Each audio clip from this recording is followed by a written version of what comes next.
اور جب تمہارے لڑکے بالغ ہو جائیں تو ان کو بھی اسی طرح اجازت لینی چاہیے جس طرح ان سے اگلے یعنی بڑے آدمی اجازت حاصل کرتے رہے ہیں۔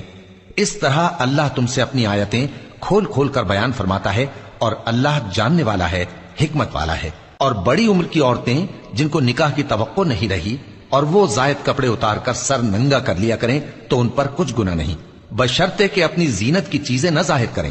اور اگر اس سے بھی بچیں تو یہ ان کے حق میں بہتر ہے،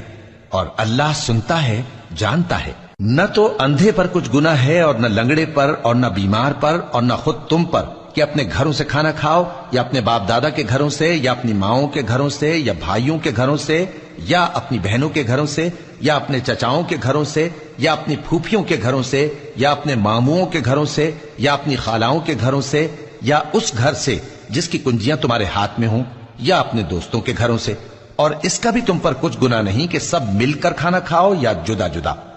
پھر جب گھروں میں جایا کرو تو اپنے گھر والوں کو سلام کیا کرو، یہ اللہ کی طرف سے مبارک اور پاکیزہ تحفہ ہے۔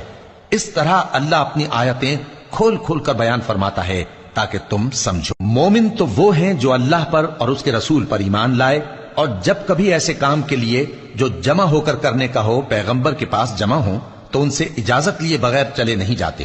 اے پیغمبر، جو لوگ تم سے اجازت حاصل کرتے ہیں وہی اللہ پر اور اس کے رسول پر ایمان رکھتے ہیں، سو جب یہ لوگ تم سے کسی کام کے لیے اجازت مانگا کریں تو ان میں سے جسے چاہا کرو اجازت دے دیا کرو،